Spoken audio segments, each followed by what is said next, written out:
Masechet Ketubot, Daf Chaf Daled. We begin with the Mishnah on the bottom of the previous daf. V'chen shene anashim. We were just talking about two women that testify about each other, and now we're going to bring another halakha analogy of two men who testify about each other. Ze omer kohen ani v'ze omer kohen ani enan ne'emanin.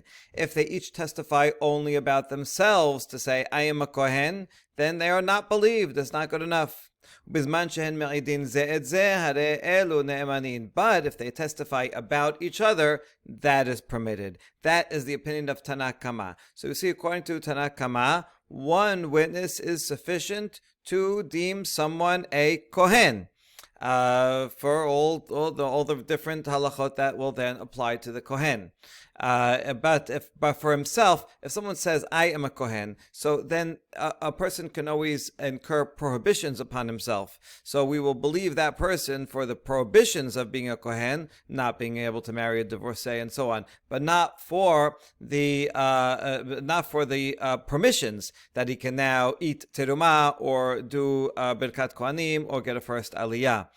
So for the positive things, we do not believe him. Okay, so according to Tanna Kama, we believe one witness about someone else, but not about himself. A chidush here is that even though there's two people testifying about each other, and you might think, well, maybe they're in collusion. This is I'll kosher you if you kosher me. So this is, no, we don't believe it. We don't worry about that. And we do believe them. Okay, that's the first opinion. But we're going to see three more.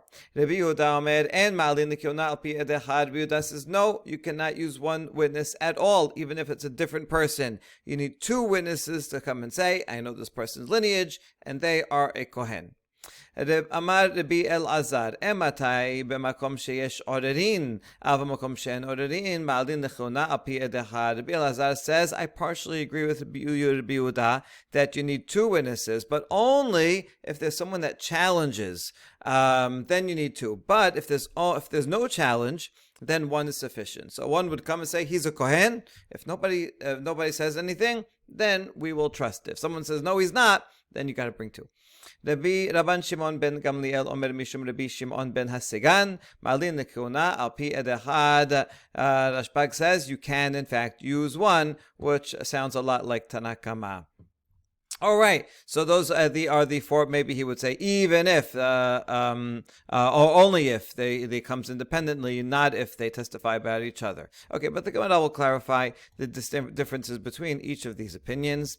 But first, before the Gemara analyzes this Mishnah, it wants to do something very interesting and go back over the last few Mishnayot since the beginning of the Perek, to wonder why we need each and every one of them. A lot of them, the first four here have in common is that they're all applications of hapesh asar hu hapesh yitir. And so why do we need all of these? And then we'll go on and ask why we need these last two.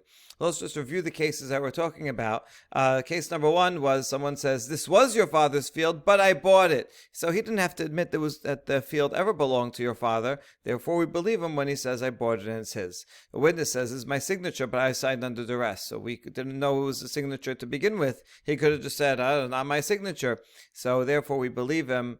If a woman says, I was married, but I was divorced, we believe her. If a woman says, I was captive, but I am pure, I was not violated, we also believe her. So these are all hapesha saru hapesh yitir. Let's see why we need each of them, and then we'll see about the two women taken captive testifying each other, and about two men saying they are kohanim testifying about each other. So let's begin. Kol hanela meli sirichi ditanamo de Rabbi Yoshua. If we had the first case where Rabbi Yoshua says, I would agree in amigo if it's about the field belonged to your father, but I bought it.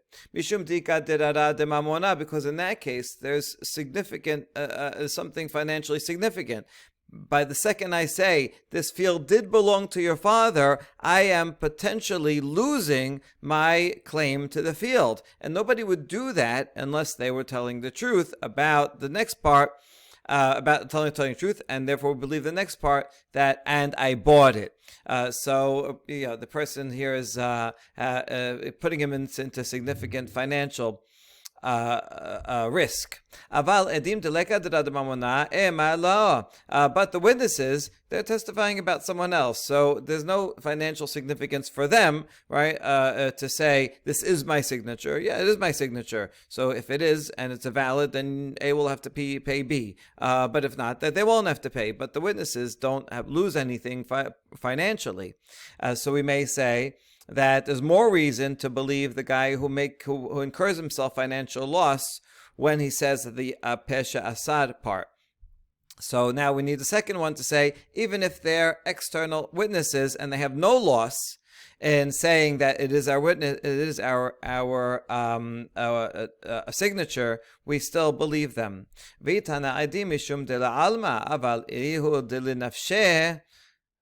Emala. And on the other hand, we need, why not just have the second one and not the first? Because if we had the second one, so there we do believe when he says apesh, we'll believe the hitir that it was under duress, because why would he lie? He doesn't get anything personally out of it.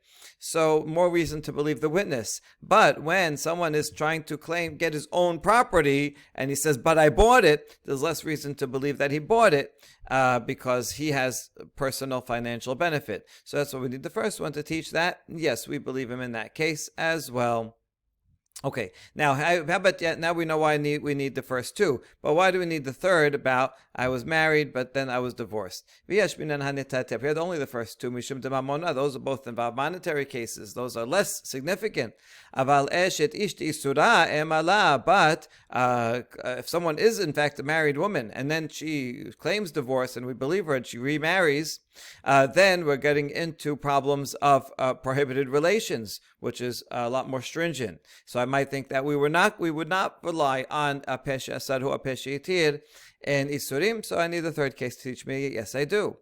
Nishbeti Torah ani lamali. Now the fourth case of a woman who says I was captive, but I was not violated, so I can marry a kohen. Why do we need that? That's not as problematic as Eshet Ish. Mishum dekaba'ed limitne ve'im misheniset ba'o edim hare zo lo teseh. Because we need to apply the leniency that came right after that case. That if witnesses, women come and says, I was taken captive, but I was not violated. So we believe her because of now, after she gets married, then witnesses come and say, we testify that she was taken captive. So thereby detracting her hapesha asad. And so the law is she doesn't have to. She can remain married. We're lenient. So I had to teach that leniency. That's why I needed the fourth case. Wait a second. That would make sense according to yesterday we had a machloket, but Abba Abin said it applies only to the fourth case.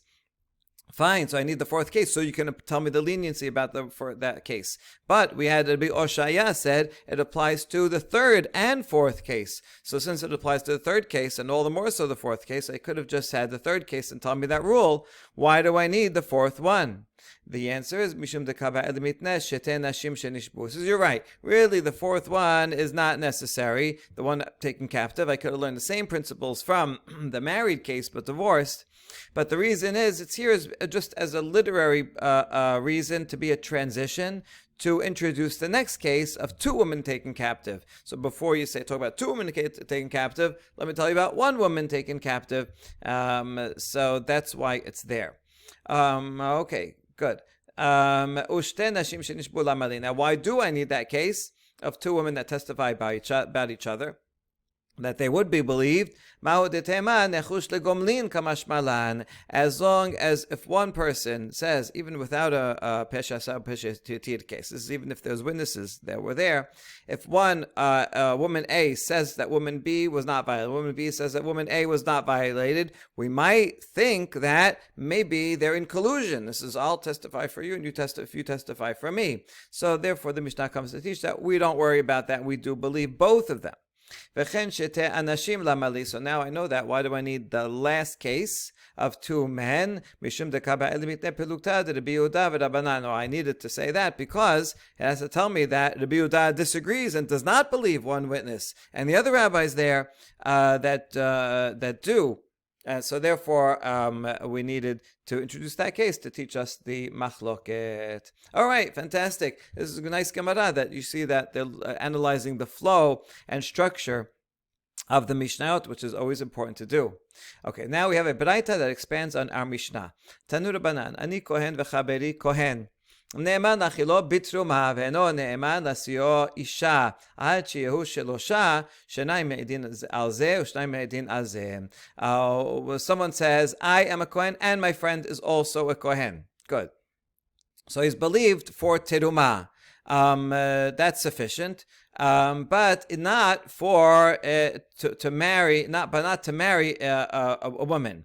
If he's if we don't know what his status is he of good lineage, mamzer, halal, and so we're not going. It's not sufficient to believe him for that. You need two witnesses in that case. So how could you have two witnesses? How could you have two witnesses if there are two people we need to testify about? Well, then you need three people altogether, and two of them will testify about one, and then two others, there'll be one in common who's not involved, but two others will testify about the other, and so you need three people at least, so you could have two people testifying about each. So you need that in terms of marriage laws, but for teruma it's sufficient to have just one.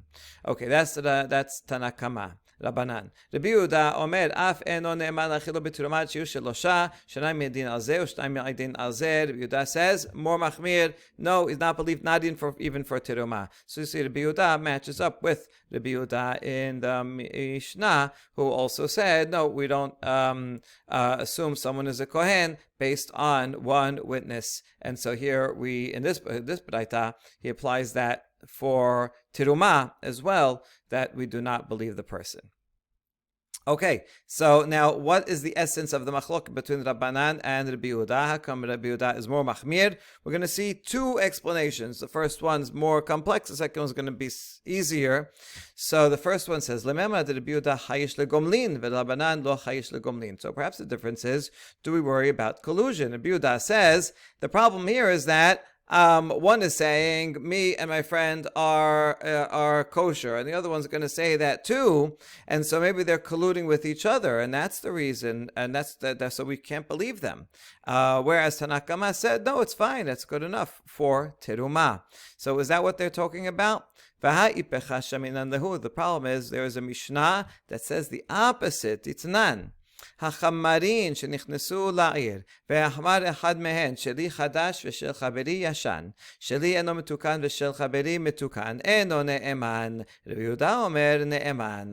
The case is two donkey drivers come into a city, and they're merchants, they're traveling merchants, and one of them says, my produce is hadash, meaning it's prohibited. You can buy it, but it's not kosher. You're going to have to wait till next year to eat it. But my friend here, his is yashan, so buy from him. Which is a little strange, suspicious, that he's saying, don't buy from me, buy from the other guy. Or if he says, my produce, I didn't take maaser from it, you have to take maaser. But my friend here, he already took maaser from it, so that's better. All right, you're going to pay 10% more for the one that you have to take maaser for. Also suspicious, eno ne'eman. So he's not believed because we assume collusion. Here's what they do. They go to one city, says, okay, in this city, you'll be the one to sell. I'll tell everyone to go to you. In the next city, they switch roles, and that one says, oh no, his is kosher. His is yashan or mitukan. And that way, every city, they'll make money because each one will testify about the other. So since they're in collusion, we cannot believe them. That's Rabbanan. Rabbi Yehuda Omer, Ne'eman, Rabbi Yehuda says, it is fine. So you see, according to this Mishnah, Rabbi Yehuda is the one that's lenient, and Rabbanan are the one that suspect collusion. So how are we going to resolve this? Amarab Ada Barhava Marab, Mukhlefet Hashita. So maybe switch them around. Switch them around in which one? Well, we don't want to switch around the Mishnah here. Better to switch around the Braita. Okay, so maybe we're going to switch around the opinions in the Braita. Says, no, you don't have to do such a drastic measure and switch them around. After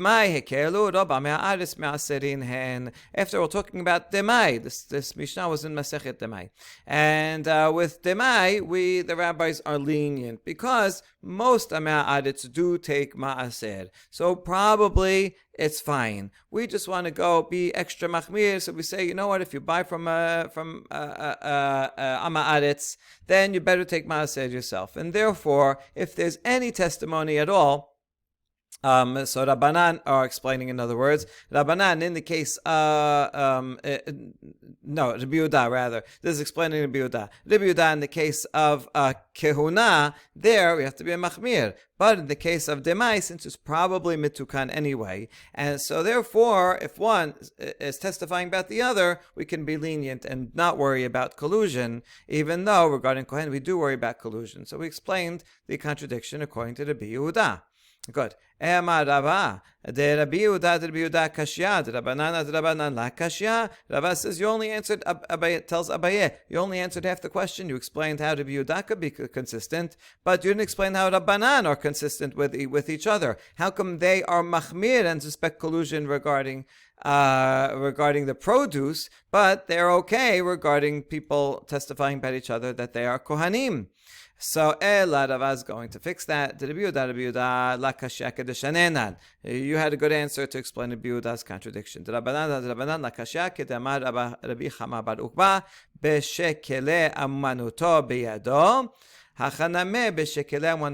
I can use an answer that was said elsewhere by Rabbi Chama bar Ukva, who said when someone has tools of trade in his hand, then it's evident that he's there to sell. I'm going to apply that here also, that since they have the tools of trade in their hand, obviously they're going to sell. This is talking about the donkey drivers. The donkey drivers are obviously here to sell their wares. Therefore, we have to be suspicious.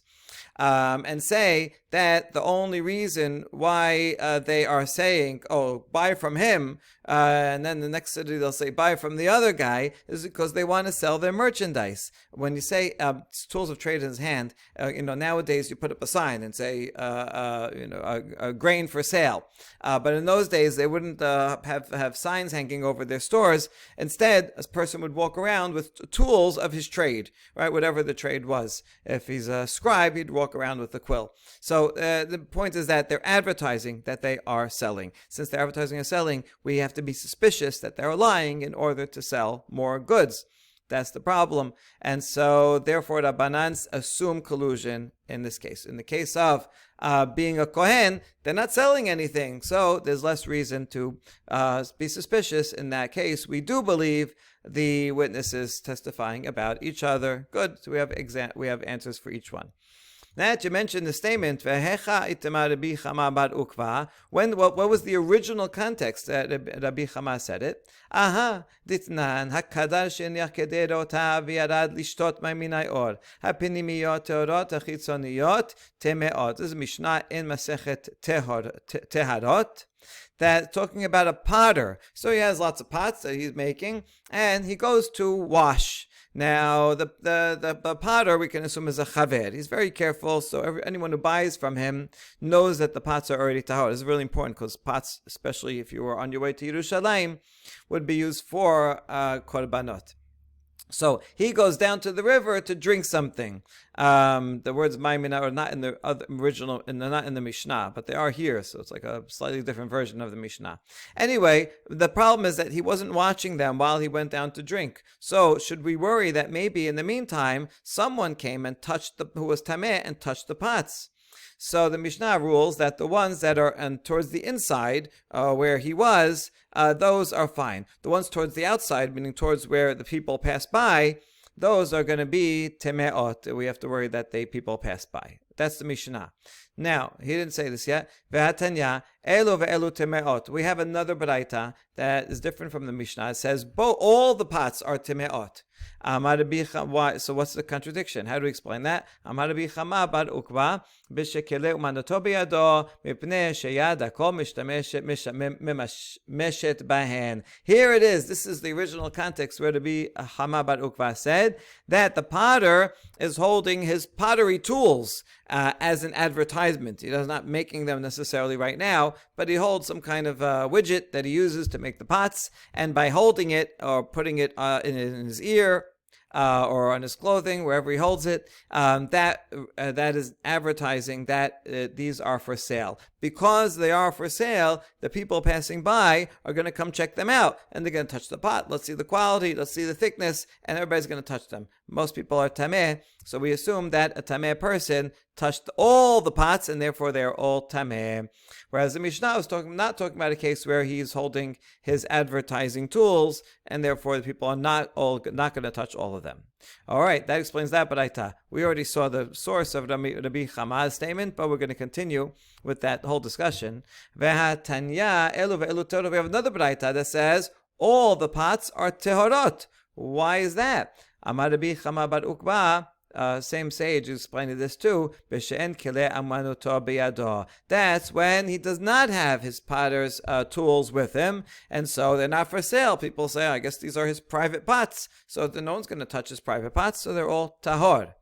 Oh, hold on. But how do you reconcile this baraita with the Mishnah? If both of them are when he's not holding his tools, then no one will touch them. Why does the Mishnah say that the outer ones are temeot? We're talking about a case where the outer layer is adjacent to the public domain, as follows. Like this is a public domain here, and people in those ancient roads, they put posts, like we do today to stop terrorist cars. But they would put posts so that the wagons and the animals will not go and brush up against the walls of the people's homes or stores. So if he has these pots and he puts the pots right near the posts, and then he goes and drinks, and he has another layer behind it. So the ones that are in the front layer, we suspect that the people passing by will brush up against them and touch them and make them tameh. Whereas the ones behind are therefore okay. That's what the Mishnah is talking about, whereas the Baraita was talking about a case where they were not near the Shut Rabim. They were all the way off to the side.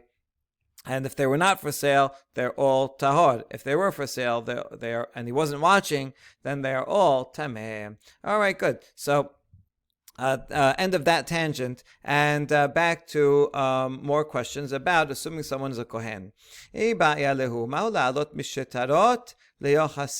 question is, if someone's name is written in a contract and it says, right, Mr. So-and-so, ha-kohen. So can we use that to say, see, there's proof, he's a kohen, it's in a contract. So what's the case? If he's the witness and he says, I am, right, Reuben ben Shimon, ha-kohen, a witness. Well, she's just testifying about himself. Who's testifying about him? So that's no good. A person can't testify about himself that he's a kohen. Rather, it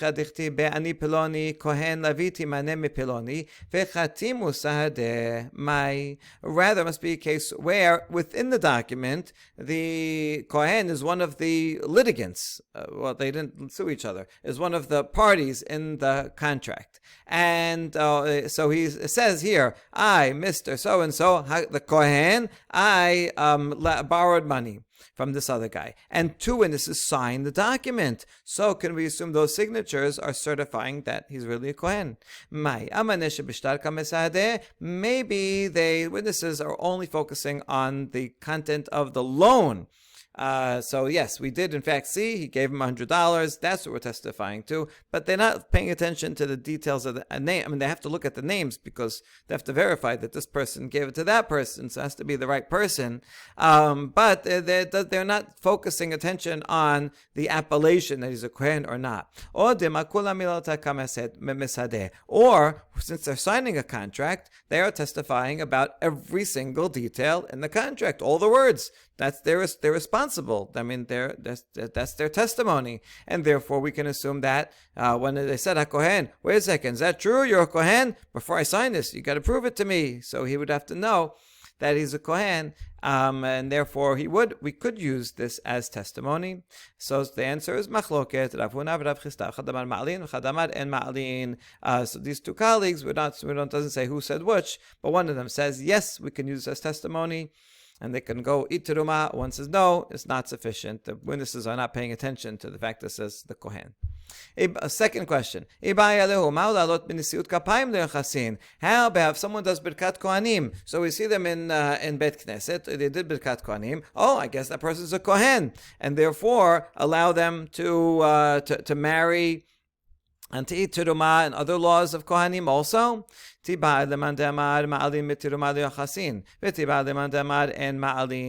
Before we answer this question, we want to explore it according to a different machloket.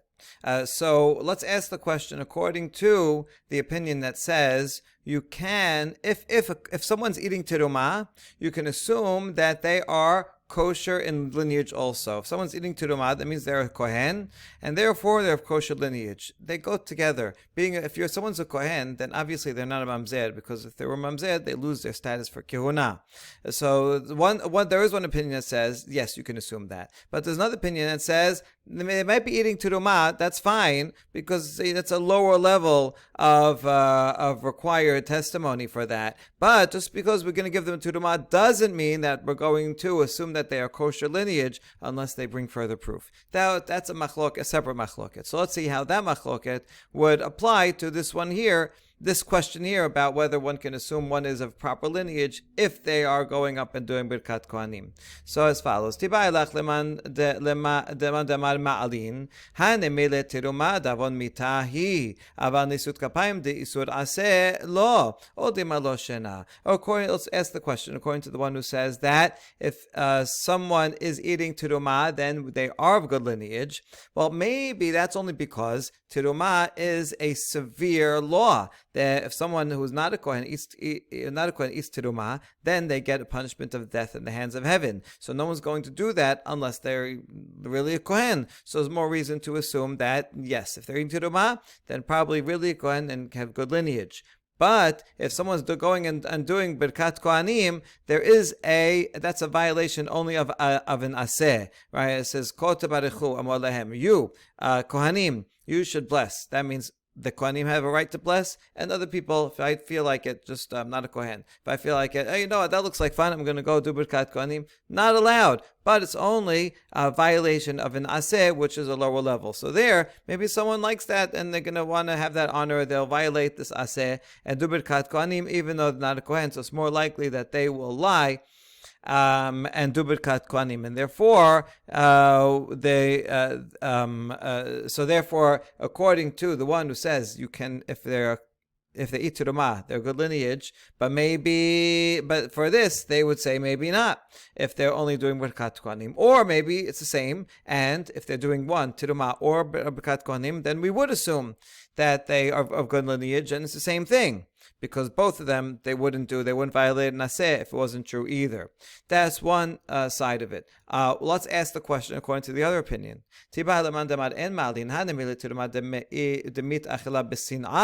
One who says, even if someone's eating teruma, we don't assume that they are of good lineage, because they may be sinning and it's in private. So they would sin in private.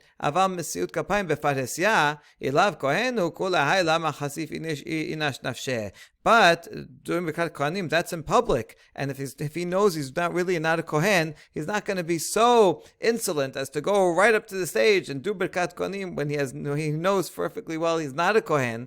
So therefore, the opposite, even if you don't use teruma as evidence that they're of lineage, maybe you would use saying Birkat Kohanim as evidence of good lineage, or maybe you say, no, it's the same thing. And both of them, we would not assume that the person is of good lineage. Okay, now that we explored the question, the answer is Machloket Rav Chisda v'Rabbi Avina. Chad amar ma'alin v'chad amar en ma'alin. Doesn't say who is who, but one says we can assume Birkat Kohanim is proof of lineage, and one says no. Amar le Rav Nachman b'Yitzchak Rava, ma'u la'alot misut kapayim lo chasin. So Rav Nachman asks Rava, what is the law about this? Amar le pilukta Rav Chisda v'Rabbi Avina. It's a machloket. Okay, good answer. Hilchet ha'mai, he says, he's pressing him further. What's the halacha? Amar le ana matnita yada'na. He says, I have a beraita, by which I can prove an answer. So now we're going to read a long Braita and discussion that will take us to the end, and from here we'll be able to derive an answer to the question of, if someone's doing Birkat Kohanim, is that sufficient to assume that they are of good lineage? From this Braita we're going to prove that not so. So the Tanya, Rabbi Yosef Omer, Gedolah Hazaka Shene'emar, U'bnei Kohanim bnei Hovaya bnei Hakos bnei Barzilai, Asher lakach benot Barzilai Giladi Isha, Vayikare al Shemam. Pasuk in Ezra, where there were people that were Ezra finds many people are marrying non-Jews. And so it's a big problem. So they have to check everybody's lineage. So it says here that there were some Kohanim, men, and they were marrying into this family of Benot Barzilai. And they looked for their register of genealogy. They had registers of everybody who their parents and grandparents were.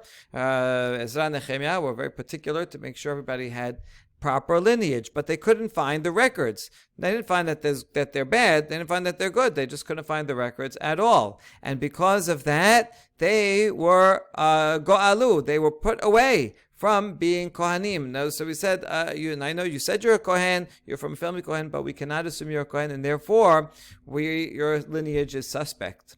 And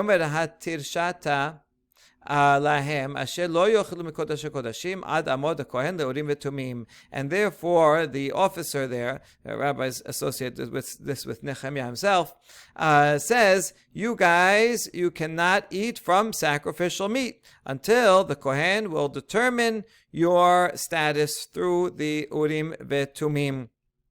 But that isn't going to work either, because Urim and Tumim were gone at the end of the first Bet HaMikdash and never found again. And here we're talking about the beginning of the second Bet HaMikdash, meaning that until Mashiach comes, we don't know what your status is, so you cannot eat of sacrifices. That's the Pesukim. Now let's see. Amar lahem, hare atem bechezkatchem. So Rabbi Yosef explains. Rabbi Yosef quotes the pasuk and then explains that Hatir Shata tells them, you remain in your hazakah, your status quo. Whatever you're doing before, you can continue in Bavel, you can continue to do now. You were getting Aliyat Kohen, you can still get Aliyat Kohen. But now you come to Israel, and we have the Bet HaMikdash now, you can't eat sacrifices. You weren't doing that before because you were in Bavel. When you were in Bavel, you were eating teruma. So fine, you can continue eating teruma. That's okay. But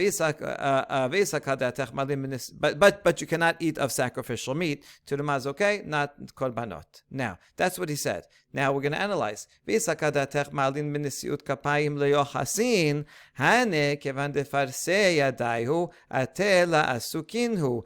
if you would think, based on the machloket above, that if someone is doing Birkat Kohanim, then you can assume they're of good lineage. These people, they're doing Birkat Kohanim, right? They thought they were Kohanim in Bavel. They were doing Birkat Kohanim, and therefore, if you thought that it was possible, then they wouldn't need to go and look up the register and find it. They go, oh, you're doing Birkat Kohanim? All right, good, then you can marry.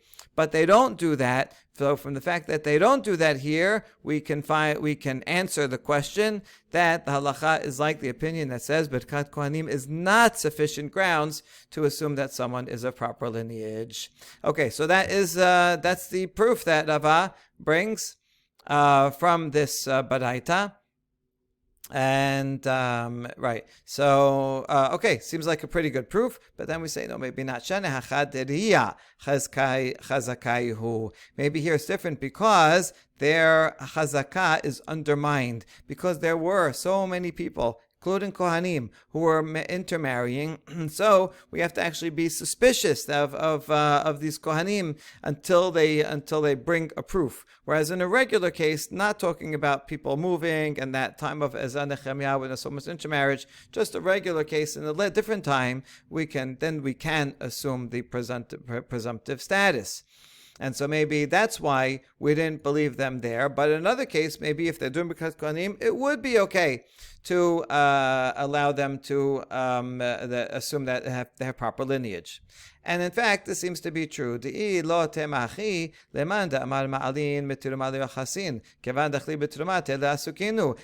this makes sense, because after all, if you don't say that, what about the other opinion that we just saw?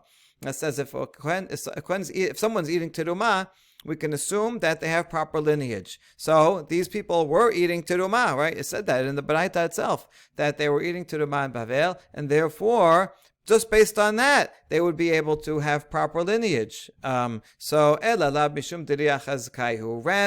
the reason why we do not assume that, according to opinion, that normally we would analogize and say if you're eating terumah, then your lineage is good. But here, even that opinion would not apply it, because there's a negative that so many people were intermarried and so many people are no good. And so we're going to apply that here also. The reason why I said we need your records, even though they're doing Birkat Kohanim, is that although it could very well be that in general, Birkat Kohanim is good enough proof of good lineage, but here there was a problem of the status quo, and therefore there's actually no proof from here in either direction. We'll see more about this Chazakah tomorrow. Baruch Adonai Leolam. Amen ve'amen.